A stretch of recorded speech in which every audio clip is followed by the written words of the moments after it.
Welcome everybody, my name is Gary Sims from Android Authority, and today we're going to be looking at a new phone from ThL. Over the last few months ThL has released quite an interesting set of phones, including the ThL 5000 with its 5000 mAh battery, the ThL 969, the company's first 4G phone, and now they've released a budget phone, the T6 Pro. When I say budget, I mean $117, 92 euros. Now that's really quite cheap. Now what do you get for $117? Well, let's find out.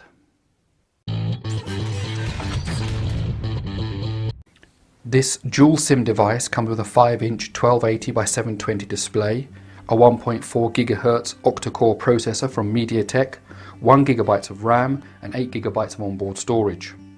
There's an 8 megapixel rear-facing camera and a 2 megapixel front-facing camera.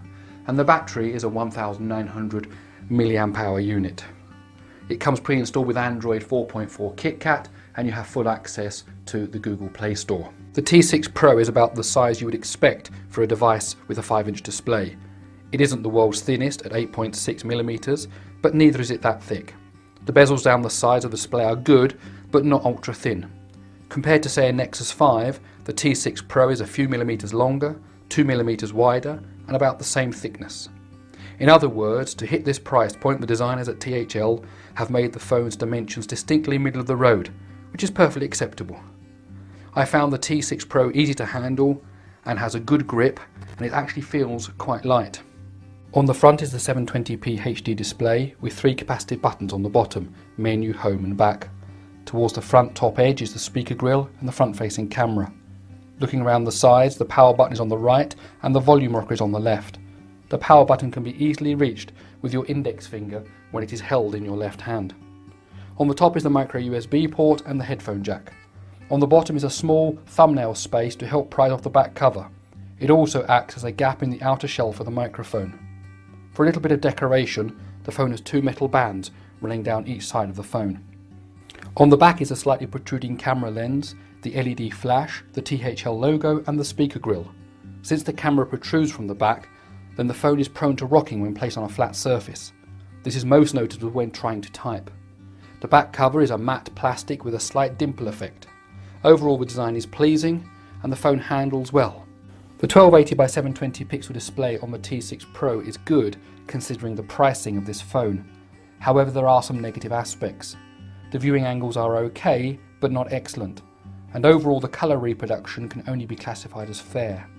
The display can't be called vivid, and when placed side by side to a device with a better display, you can see that the whites are slightly grey and the primary colours lack punch. Also, the display supports just 2 simultaneous touch points and not the more standard 5. However, that really isn't a problem at all, except for the most advanced Fruit Ninja players. Having said all that, this is a budget device, and having a 293 ppi display is a big plus. Overall, the display adds to the user experience, and although there are better 5-inch displays out there, you won't find one on a phone in this price bracket. For a budget device, the choice of processor in the T6 Pro is excellent. The octa-core MediaTek MT6592M runs at 1.4 GHz and gives the phone more than sufficient processing power for most tasks. The processor packs 8 Cortex A7 cores, and while the A7 cores aren't as fast as the A9 and A15 cores, the A7 is certainly more energy efficient. The T6 Pro's Antutu scores are surprising for this price point. The device hasn't been designed to take one of the top spots, however it still manages a score of 26,696. These octa-core processors are very good when you're doing lots of multitasking. However, you'll likely see the lower performance of the Cortex A7 core on tasks that only have a single thread, for example when browsing the web. For Epic Citadel, the demo app for the Unreal 3D engine, the T6 Pro managed 52.9 frames per second on the high performance setting and 52.7 frames per second on the high quality setting. These are good results considering that the processor uses the Mali 450 GPU. The Mali 450 is a good choice for budget phones, however it is starting to show its age.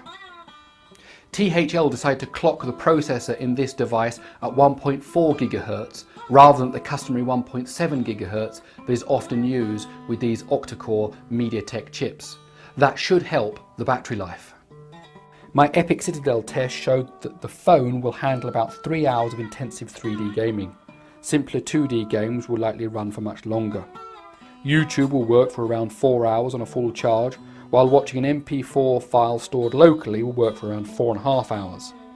I also did a simple 3G calling test, and the phone has a talk time of at least 20 hours.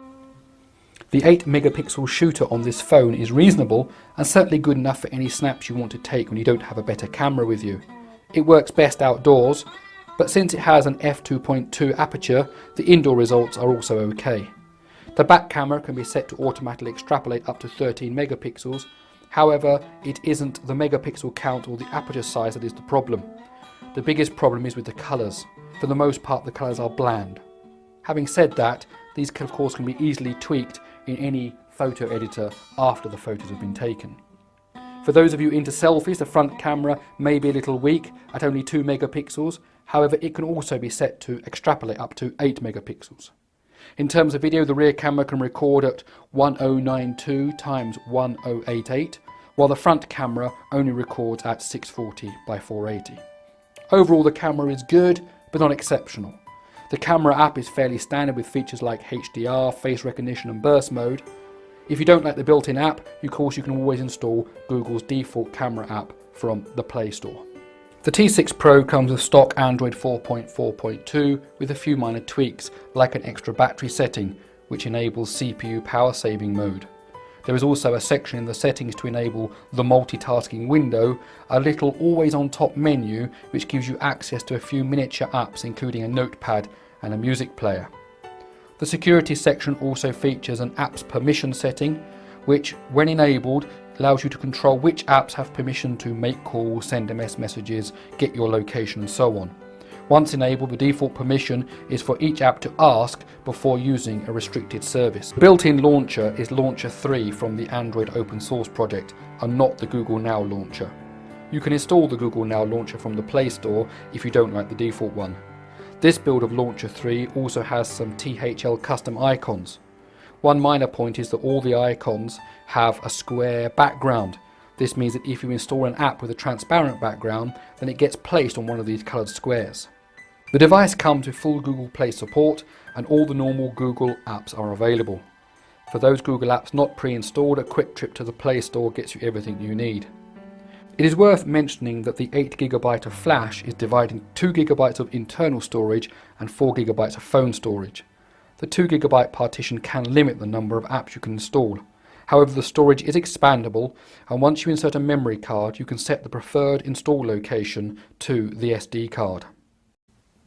The ThL brand isn't that well known outside of China. Inside of China, it's actually quite popular. The T6 Pro is definitely a budget device. It has some weaknesses, including the battery life and the display. However, for $117, these things are probably forgivable. My name is Gary Sims from Android Authority. You can follow me on Google+. You can also subscribe to Android Authority using the links down here below. Thank you for watching, and I hope to see you in my next video.